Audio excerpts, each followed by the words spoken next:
किसी भी बिज़नेस को लेके जो सबसे बड़ी परेशानी है ना, वो मार्केटिंग है कि हम अपनी प्रोडक्ट को सेल कैसे करें, मार्केट में कैसे जाएं। 80% लोग भाग जाते हैं मार्केटिंग पे आके। किसी भी चीज़ का प्लांट लगाना, किसी भी चीज़ की प्रोडक्शन करना, ये इतनी मुश्किल नहीं है जितना मुश्किल है उस प्रोडक्ट को ले जाके कंपटीशन के दौर में मार्केट में बेच देना। ये बड़ा फ़न है। जब सोना यूरिया पाकिस्तान में आया था ना, तो खाद कोई नहीं लेता था सोना यूरिया। सेल अफसर जाके रात के वक्त जिस ज़िम्मेदार की फसल में पानी लगा होता था ना, ज़िम्मेदार से चोरी उसकी फसल में यूरिया डाल आते थे। यूरिया डालने से फसल बहुत अच्छी हो जाती है। 3-4 दिन के बाद जाके वो ज़िम्मेदार को पूछता था सेल अफसर, भाई तेरी ए फसल अच्छी है, ए कमज़ोर है, दी वजह की है?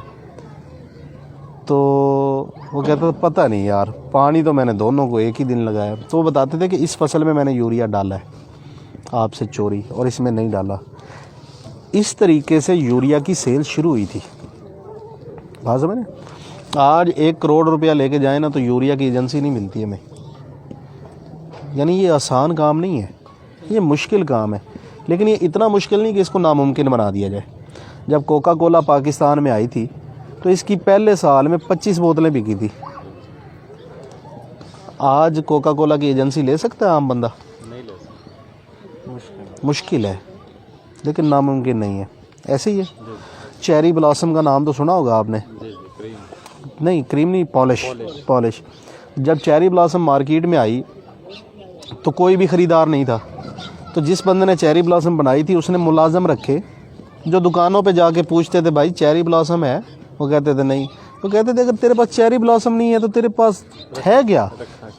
तो रखा क्या? तू कैसा दुकानदार है, तेरे पास चेरी ब्लॉसम ही नहीं है। वो हर रोज़ एक दो बंदे आते दुकानदारों के पास, यही पूछते। अब दुकानदारों का माइंड बन गया, यार चेरी ब्लॉसम कोई अच्छी चीज़ है। कस्टमर आते हैं, पूछते हैं, और साथ में ये भी कहते हैं तू चेरी ब्लॉसम नहीं रखा, तेरा क्या की है? तो फिर जब चेरी ब्लॉसम की गाड़ी गुजरती थी ना उनकी दुकान के सामने से, आहिस्ता आहिस्ता वो सारे दुकानदार उससे स्टॉक ले लेते थे। जब ले लेते थे तो फिर कोई गाहक नहीं आता था। गाहक तो उसके मुलाजिम थे। तो जाहिर है कोई भी दुकानदार अपनी दुकान के अंदर एक स्टॉक रख के नहीं बैठ सकता। उन्होंने उसको मजबूरन बेचा, जैसे भी बेचा। तो जब बेचा तो चीज़ अच्छी थी, लोगों ने दोबारा मांगनी शुरू कर दी। तो आज जब भी पॉलिश का नाम जहन में आता है तो पहला नाम हमारे जहन में आता है चेरी ब्लॉसम। ऐसे ही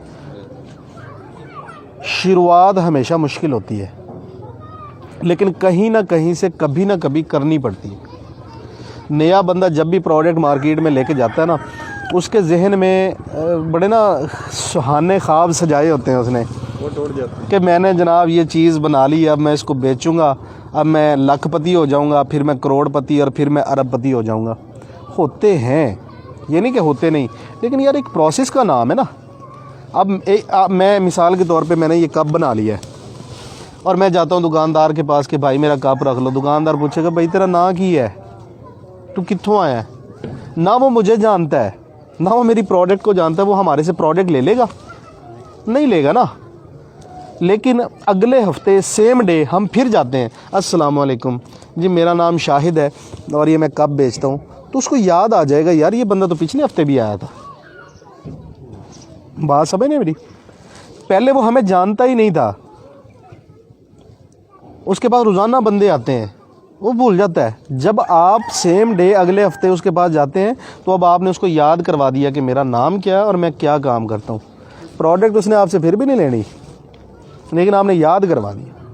जब आप तीसरे हफ्ते और सेम डे उसी के पास जाते हैं और जाके कहते हैं अस्सलाम वालेकुम, तो फिर आपको ये कप दिखाने की ज़रूरत नहीं। उसको पता है कि आपका नाम शाहिद हुसैन जोई है और आप कप बेचते हैं। मतलब इंट्रोड्यूस हो गया, आपने अपने आप को इस्टेब्लिश कर लिया है कि आपका नाम शाहिद है और आप कप बेचते हैं। अब आपको ये कहने की ज़रूरत नहीं है। तीसरे हफ्ते 20 से 25% दुकानदार कहते हैं अच्छा यार तो यार रख जा 6 कप, ये वेक गए तो मैं तेनों पैसे दे देंगा।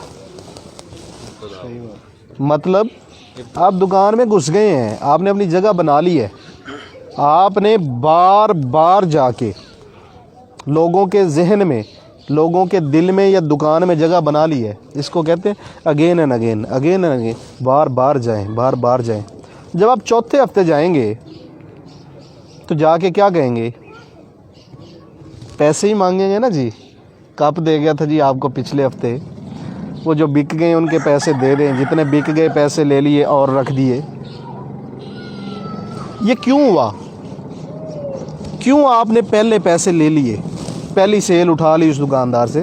क्योंकि आप बार बार जा रहे थे उसके पास। मार्केटिंग का पहला रूल ही यही है, अगेन एंड अगेन जाएं, कभी भी मिस मत करें। हमारा सेलमैन गलती क्या करता है और कहाँ पे करता है पता है आपको? एक बंदे के पास वो जाता है, उससे बातचीत करता है, प्रोडक्ट उसको देने की कोशिश करता है, वो नहीं लेता तो नया बंदा दोबारा नहीं जाता। यार मैं पहले भी गया सी, ये तो साढ़े को चीज़ लेना ही नहीं, साढ़े कप खरीदता ही नहीं। वो ले या ना ले, आपने जाना ज़रूर है। अगर आप एक दिन में 20 दुकानें करते हैं तो अगले हफ्ते उसी दिन में 20 ही दुकानें करेंगे आप। ये नहीं कि 18 कर लें, 2 का रवैया अच्छा नहीं था तो आपने कहा नहीं यार इनके पास नहीं जाना। फिर होता क्या है, दुकानदार के पास आप ये चीज़ रख देते हैं। अब दुकान तो बहुत बड़ी है और दुकानदार 2 से 3 घंटों में थक जाता है। कितनी देर खड़ा रह सकता है दुकानदार या सेल्समैन? फिर वो एक जगह पे या खड़ा होता है या बैठता है। जब वो बैठ जाता है तो फिर उसकी कोशिश होती है और आदत भी होती है कि जो चीज़ें नज़दीक पड़ी है वही बेच दे। कप बेचना है ना, मेरा कप ये है तो किसी और का कप ये है, ये दूर रखा हुआ है, ये नज़दीक रखा हुआ है। जब कप लेने के लिए कोई आ गया ना गाहक, तो उन्हें कहना यार है बड़ा अच्छा है ले जा। क्यों?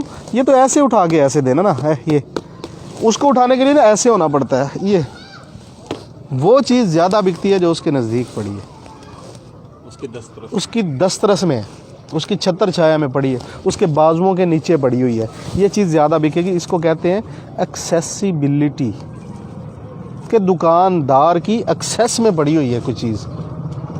तो हमेशा जो भी चीज़ आप बेचना चाह रहे हैं वो दुकानदार के नज़दीक रखें, ज़्यादा बिकेगी। हमेशा ऐसे होता है। फिर क्या होता है, जब दुकानदार चीज़ें बेच रहा होता है, बैठा होता है, तो फिर कस्टमर आता है दुकान में। वालेकुम अस्सलाम।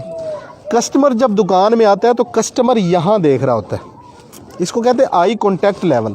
वो ऊपर सर उठा के नहीं देखता कि ऊपर वाले रैक्स में क्या लगा हुआ है, वो नीचे भी नहीं देखता क्या लगा, वो साइडों पे भी नहीं देखता, वो यहाँ पे देखता है। तो आपने अपनी प्रोडक्ट को दुकानदार के हाथ के नीचे लेकिन कस्टमर के सामने रखना है। वालेकुम अस्सलाम, तशरीफ़ रखिए। इसको कहते हैं विजिबिलिटी। जो चीज़ नज़र आती है वो बिकती है। कहते हैं ना जो दिखता है वो बिकता है। कप है, दुकानदार के हाथ के नीचे भी पड़ा है, खा वो पीछे पड़ा है, खा वो आगे पड़ा है, खा लेफ़्ट राइट पड़ा है, वो नज़र भी आ रहा हो उसको। अब जो देखने वाला ना उसके पास चॉइसेस है महदूद। जो चीज़ें नज़र आ रही, ये कप पड़ा है इसके साथ, फिर मेरा कप है, फिर मेरा कप है, फिर मेरा कप है, 4-5 कलर में, वो इन्हीं में से एक चीज़ उठाएगा ना। वो दूर जाके कॉर्नर में पड़ी हुई चीज़ को ना देखेगा ना उठाएगा। ठीक है, एक्सेसिबल भी रखना है और विजिबल भी रखना है। अब एक चीज़ है, दुकानदार जब कहीं भी किसी भी चीज़ को अपने रैक में रखता है तो वो जब उठा के देता रहता है तो वो चीज़ ख़त्म हो जाती है, रैक खाली हो जाता है। जब रैक खाली होता है तो दुकानदार उस रैक को भरता है। अगर तो आपकी प्रोडक्ट पड़ी है तो वो उठा के आपकी ही प्रोडक्ट रखेगा, लेकिन अगर आपकी प्रोडक्ट नहीं पड़ी तो वो इस रैक को खाली नहीं रखेगा, कोई और लगा, वो इसको, ये तो ख़त्म हो गया, वो इसको उठा के यहाँ रख लेगा। अब ये बिकना शुरू हो जाएगा। आपकी प्रोडक्ट का यहाँ होना, इसको कहते हैं अवेलेबिलिटी। आपकी अवेलेबिलिटी गई तो विजिबिलिटी गई, विजिबिलिटी गई तो एक्सेसिबिलिटी गई, एक्सेसिबिलिटी गई तो again and again, again and again सब ख़त्म। आपकी प्रोडक्ट हर वक्त दुकान पे मौजूद होनी चाहिए, वो विजिबल होनी चाहिए यानी नज़र आनी चाहिए, वो दुकानदार की एक्सेस में होनी चाहिए यानी उसके हाथों के नीचे रखी होनी चाहिए। वो चीज़ें ज़्यादा बिकती हैं। सेल्समैन का रवैया बड़ा मैटर करता है। हमारे सेल्समैन क्या करते हैं, मोटरसाइकिल पे हो, कार पे हो, कैरी डब्बे पे हो या वो पिकअप पे हो, हमारे अब मैंने अक्सर देखा है, मोटरसाइकिल वाला आया दुकानदार के सामने, मोटरसाइकिल रोकी है, हाँ चाचा नहीं, चलो जी, ये क्या हुआ है चाचा नहीं, और गया। तो भाई बाइक खड़ी करो, नीचे उतरो, अस्सलाम वालेकुम चाचा, अस्सलाम वालेकुम भाई, क्या हाल है छोटे भाई, क्या हाल है बड़े भाई, आप ठीक हैं, तबीयत से ठीक है, अच्छा वो आपको आज चाहिए, कब चाहिए, कुछ सेल हुए हैं कब, नहीं यार आज तो सेल नहीं हुई, अच्छा मैं स्टॉक को सीधा करके रख देता हूँ, कब थोड़े टेढ़े हुए पड़े, मट्टी आई पड़ी है, अपने स्टॉक को उठाएं, कपड़ा मारें, सीधा करके रखें, ना दें स्टॉक उसको। 2 मिनट 4 मिनट 5 मिनट दुकानदार के साथ गुजारें, बातचीत करें। बातचीत करने से क्या होता है, अनजानापन जो होता है ना, जिसको हम कहते हैं खौफ जो होता है, वो ख़त्म होता है, कुर्बत बढ़ती है। जब कुर्बत बढ़ती है, तल्लुकात बढ़ते हैं, अच्छा इंप्रेशन पड़ता है, तो सेल्स बढ़ती हैं। लिहाजा कभी मत ऐसा करें कि गाड़ी दूर ही रोकी, मोटरसाइकिल दूर ही रोकी, हाँ चाचा, हाँ भाई, नहीं। जब भी बात करें तमीज़ से करें, अगले बंदे का नाम लेके करें। जब इतने सारे लोग बैठे होते हैं ना, जब मैं कहता हूँ ना बशीर भाई क्या हाल है, बशीर भाई को फील होता है अंदर से, गैर महसूस अंदाज से, कि यार मुझे रिस्पेक्ट मिली है। मैं कहूँ हाँ जी क्या हाल है, ठीक है यार, वो सामान लेना है, ये एक अलग चीज़ है। और मैं कह रहा हूँ बशीर भाई कैसे हैं आप, ठीक है बशीर भाई, थोड़ा सा सामान दूँ मैं आपको। बशीर भाई अंदर से खुश होते हैं, फील आती है। ये फील दें, फील करें, उसको फील करवाएं कि यार मेरी नज़र में आपकी एक अहमियत है, एक इम्पोर्टेंस है। बात समझ, अहमियत देंगे तो वो आपको अहमियत देगा, आपकी प्रोडक्ट को अहमियत देगा। अगर आप उसको अहमियत नहीं देंगे तो वो आपको अहमियत नहीं देगा।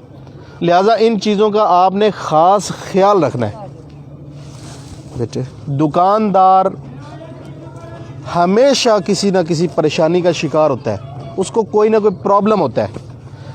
आप जब उसके पास बैठते हैं तो बोलें कम, सुने ज़्यादा। अच्छा सेल्समैन हमेशा अच्छा सामे होता है। पहले ज़माने में हम कहते थे कि जो ज़्यादा बोलता है वो ज़्यादा अच्छा सेल्समैन है। ये गलत थ्योरी है। जो अच्छा सामे है वही अच्छा सेल्समैन है। ये भाई हैं, ये कप बेचता है कोई और बंदा, ये वाला, और ये कप बेचता हूँ मैं। अब इस कप को लेके इस भाई को क्या प्रॉब्लम्स हो सकते हैं, ये मैं उसी वक्त समझ सकता हूँ जब मैं इनसे बातें करूँगा, इनकी बातें सुनूँगा, ज़्यादा सुनूँगा, कम बोलूँगा। मिसाल के तौर पे जो बंदा इसको ये कप प्रोवाइड कर रहा है वो हमेशा पैसों का तकाजा करता रहता है, यार पैसे दे दो, पैसे दे दो, पैसे दे दो। ये इस दुकानदार का प्रॉब्लम हो सकता है। आप जब समझेंगे कि इसका क्या प्रॉब्लम है तो आप इसको आउट कर सकते हैं। कैसे? आप कहें चाचा जी ए कप ले लो, सुकून नाल जदों होण पैसे दे देना। बात समझ रहे हैं आप मेरी? पैसों का तकाजा आपने भी करना है, ये नहीं कि आपने नहीं करना, लेकिन आप उसकी साइकी को समझें कि वो इरिटेट किस चीज़ से हो रहा है। एक बंदा कप बेच रहा है और कंप्लेन आ रही है कि यार हथी टूट जाती है कप की ना जल्दी, कस्टमर्स आके बता रहे हैं। आपने उसको ये नहीं कहना कि भाई इसको हटा दो। आप उसकी बातों से जब अंदाज़ा लगा चुके हैं कि हथी का प्रॉब्लम है, आप बार बार कहेंगे चाचा जी यदि हथी बड़ी मजबूत है। आप ये नहीं कहेंगे कि इसकी हथी कमज़ोर है, मैंने ये समझ लिया, अरे इसकी हथी नहीं टूटेगी, ये मेरी गारंटी है। पैसे तो जो लेने देने हैं ना है ही, लेकिन ये जनाब इसकी हथी की कंप्लेन नहीं आई आज तक। गैर महसूस अंदाज में उसके दिमाग में ये चीज़ बिठानी है कि जो आपका प्रॉब्लम है मेरे पास उसका सलूशन है। आप चीज़ नहीं बेचेंगे, आप अपनी प्रोडक्ट के ज़रिए उस बंदे के प्रॉब्लम का सलूशन बेचेंगे। सलूशन बिका तो ये साहब आउट हैं और ये इन है। प्रॉब्लम कई हो सकते हैं, मैं एक एग्जांपल दे रहा हूँ एक चीज़ को लेके। आप जो भी चीज़ बेचते हैं या बेचना चाह रहे हैं, समझें प्रॉब्लम क्या है। रेट का प्रॉब्लम हो सकता है, बंदे के बिहेवियर का प्रॉब्लम हो सकता है, अवेलेबिलिटी का प्रॉब्लम हो सकता है, या जो है ना मार्केट में से कुछ और भी कंप्लेंट्स आ रही हैं। ABCD समझें, तसल्ली से बातचीत करें, आप सबसे अच्छे सेल्समैन बन सकते हैं। ज़रूरी नहीं है कि आप अनाड़ी हैं तो आप सेल नहीं कर सकते। मेरी ये 5 या 6 बातें याद रख लें, मेहनत शुरू कर दें। 1 महीने में नई प्रोडक्ट लेके नए बंदे हो के आप मार्केट से पैसा उठाना शुरू कर देंगे। और कभी भी ये नहीं होता कि आप पूरी मार्केट को कैप्चर कर लें। हिस्सा बकदरे जुस्सा होता है। जितनी आपकी इन्वेस्टमेंट है उस हिसाब से मार्केट से शेयर उठा लेंगे। पूरी मार्केट नहीं उठा सकते आप, ये कभी नहीं होता। एक बड़ी सी परात के अंदर आप खाना रख दें, एक तरफ चूहे को बिठा दें और एक तरफ हाथी को बिठा दें, खाएं, कौन ज़्यादा खाएगा? हाथी ज़्यादा खाएगा, उसका जुस्सा ज़्यादा है, उसकी इन्वेस्टमेंट ज़्यादा है, उसने मार्केट में पैसा ज़्यादा डाला है, उसने रिसर्च और डेवलपमेंट ज़्यादा की है। चूहा कम खाएगा, जुस्से के मुताबिक खाएगा। हम अपना शेयर उठा सकते हैं। अगर 1 करोड़ रुपए की मार्केट है एक कस्बे के अंदर, एक छोटे शहर के अंदर, तो वहाँ पे 10 बंदे काम करने वाले हैं, तो उन 10 बंदों में से हम 1 करोड़ रुपया में से अपना उतना ही हिस्सा उठाएंगे ना जितनी हमारी इन्वेस्टमेंट है या जितनी हमारी मेहनत है। ये तो नहीं हो सकता करोड़ का करोड़ हम ले लें। हम उस करोड़ में से 2 लाख, 4 लाख, 5 लाख, 10 लाख निकाल सकते हैं, और यही मार्केट का असूल है। इससे ज़्यादा हम नहीं उठा सकते। लिहाजा कभी भी दिल छोटा नहीं करना, फेड अप नहीं होना। अपनी प्रोडक्ट को समझें कि ये क्या है, इसके अंदर क्या स्ट्रेंथ है, क्या जान है, इसकी खूबियाँ क्या और इसकी खामियाँ क्या हैं, और उसके बाद मार्केट के इन 6 असूलों को लेकर जाएं। इंशाल्लाह 1 महीने के अंदर आप प्रोग्रेस देखेंगे, आप मार्केट से पैसा उठा रहे होंगे। मार्केटिंग पे कोई सवाल करना हो तो मैं हाज़िर। अस्सलाम वालेकुम जी। सर एक सवाल है, डिस्ट्रीब्यूटर को के साथ कैसे जोड़ें? डिस्ट्रीब्यूटर को 2 चीज़ें चाहिए। डिस्ट्रीब्यूटर को 2 चीज़ें चाहिए, प्रोडक्ट की कंप्लेन ना आए और रेट अच्छा हो। डिस्ट्रीब्यूटर को इसके अलावा कुछ भी नहीं चाहिए। उधार जो बंदा ज़्यादा देता है डिस्ट्रीब्यूटर उसी का होता है। आप उधार देने की कैपेसिटी रखते हैं, आप बिल्कुल इन हो जाएंगे, डिस्ट्रीब्यूटर आपको जनाब सर आंखों पे बिठाएगा। अगर आप उधार नहीं दे सकते तो डिस्ट्रीब्यूटर आपको लिफ्ट भी नहीं करवाएगा।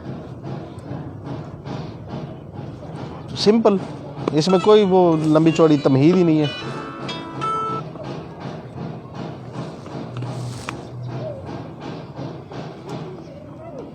पहचान किवें की जा सकती डिस्ट्रीब्यूटर की कि ਅਸੀਂ ਉਹਨੂੰ ਉਧਾਰ ਦੇ ਰਹੇ ਹਾਂ ਤੇ ਮਾਲ ਸਾਨੂੰ ਮਸਲਨ ऐसे डिस्ट्रीब्यूटर कदे भी पैसे नहीं रखता किसी दे। डिस्ट्रीब्यूटर ਜਿਹੜਾ ਟਾਈਮ ਦਿੰਦਾ ਉਸ ਤੋਂ 2-4 ਦਿਨ 5 ਦਿਨ ਉੱਤੇ ਥੱਲੇ ਤੇ ਕਰ ਸਕਦਾ, ਲੇਕਿਨ ਇਹ ਨਹੀਂ ਹੋ ਸਕਦਾ ਕਿ ਡਿਸਟ੍ਰੀਬਿਊਟਰ ਤੁਹਾਨੂੰ ਪੈਸਾ ਨਾ ਦੇਵੇ। ਉਹਦੇ ਕੋਲ ਜਿਸ ਟਾਈਮ ਸੇਲਮੈਨਾਂ ਦਾ ਰਸ਼ ਲੱਗਿਆ ਹੁੰਦਾ, ਜਿਸ ਟਾਈਮ ਮਾਲ ਲੈਣ ਵਾਲਿਆਂ ਦਾ ਰਸ਼ ਲੱਗਿਆ ਹੁੰਦਾ, ਉਸ ਟਾਈਮ ਜਾ ਕੇ ਉੱਚੀ ਆਵਾਜ਼ ਨਾਲ ਇੱਕ ਵਾਰੀ ਕਹਿ ਤਾਂ ਦਿਓ, ਉਹ ਭਾਈ ਤੂੰ ਮੇਰੇ ਪੈਸੇ ਕਿਉਂ ਨਹੀਂ ਦਿੰਦਾ? ਡਿਸਟ੍ਰੀਬਿਊਟਰ ਕਹੇਗਾ ਉਹ ਮੇਰੀ ਗੱਲ ਸੁਣ, ਚੁੱਪ ਕਰ, ਇੱਥੇ ਬਹਿ ਚਾਹ ਪੀ। ਉਹਨੂੰ ਆਪਣੀ ਇੱਜ਼ਤ, ਆਪਣੀ ਰਿਪਿਊਟ ਬਹੁਤ ਜ਼ਿਆਦਾ ਪਿਆਰੀ ਹੈ। अगर ਤੁਹਾਡੀ चीज़ ख़राब है वो ਤੁਹਾਨੂੰ कहेगा भाई तेरी चीज़ ख़राब है, चुक अपनी चीज़ और जा। लेकिन अगर तेरी चीज़ ठीक है ना, तेरा पैसे नहीं रखेगा। अगर ਉਹਦੀ ਰਿਪਿਊਟ एक दफ़ा ये बन गई कि लोगों के पैसे खा जाता, ਕਿਹੜੀ कंपनी ਉਹਦੇ नज़दीक लगेगी? ये नहीं हो सकता।